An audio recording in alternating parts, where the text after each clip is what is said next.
All right, classics that we have from the Renaissance. There is so much. I'm going to start with the Italians because the Renaissance started in Italy, and there's so much. But there are 4 Italian artists that I like to mention them with my students, because usually if I would get one or 2, I could get some student to name all 4. And I say, or someone think, well, how'd you do that? Well, they're the Teenage Mutant Ninja Turtles. Donatello, Raphael, Michelangelo, and Leonardo. What was Splinter? Was that the rat? That I don't know that series well, but that he trained them, or he was their master. But anyway, the kids know that. Oh yeah. So they usually know the names of 4, although a lot of times they don't realize that they know the names of 4 famous Italian Renaissance painters. These 2, they're all wonderful. But Michelangelo, in my mind, these are the towering figures. Michelangelo with his sculpture David, which is in Florence. I can't pose quite like, well, I'm too old a man anyway, but it's a very, very famous sculpture. The Pietà is not as famous maybe, but as you go into St. Peter's Basilica in Rome, on the right, there is this sculpture, which I might have mentioned it. I don't know if I mentioned that before this year, but when I saw it one time, I was standing there looking at that. It's stone, you know, this is stone. And a Pietà is Mary holding the dead Jesus in her arms, the mother of Jesus holding Jesus after he's been taken off the cross. That's a subject called the Pietà. And just like the subject of Jesus coming down off the cross, I can't think what that's called. But anyway, I found it so moving to look at that I had to walk away. I couldn't look at it anymore. It's wonderful. The Sistine Chapel ceiling, again, it's close to St. Peter's Basilica. You go in there and you look up. That I found a little disappointing because my eyes maybe aren't good enough to see that distance.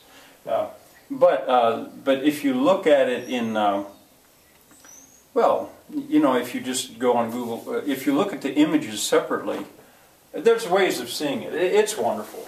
I'm not sure. I put a question mark in parentheses because I'm not certain about this. To what extent Michelangelo helped to design and build St. Peter's Basilica. That's, for a long time, maybe still, it was the biggest church of that kind in the world, in Rome. And where you see the Pope. Not sure about that. And now, Leonardo da Vinci. Well, the Mona Lisa, kids always know that. I've seen it in the Louvre. I, for one, am not so impressed with the Mona Lisa as everybody else is. But anyway, it certainly is famous. His painting, The Last Supper, I think in a way, worldwide, that might be more famous. When I lived in Brazil, I would be in a peasant's mud house with a dirt floor, but they would have on the wall a little, maybe glass framed image of the Last Supper, with Jesus in the middle with his disciples. And then his notebooks. The thing about Leonardo da Vinci is, here is a man of such genius. It's almost you don't know what to make of somebody that can be like that. When you look at this, but if you try and you see what his mind was like, there you see the Renaissance. Now his notebooks, I think he wrote he wrote in mirror writing, from right to left and the letters backwards or something. I think if you hold a mirror there, you could read it. I think many years ago, I had a student who could do that. A girl, Janice, I think was her name. And she could, in fairly reasonably fast time, she could go along and write that way.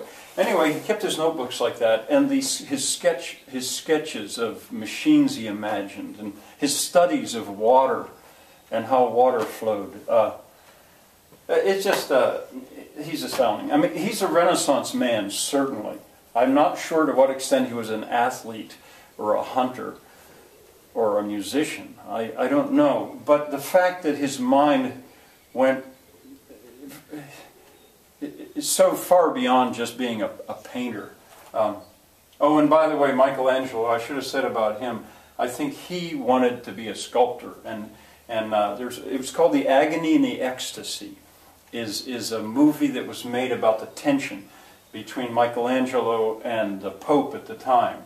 He was virtually forced to paint the Sistine Chapel ceiling, as I understand it, when really what he wanted to do was either build things or sculpt. That's my impression.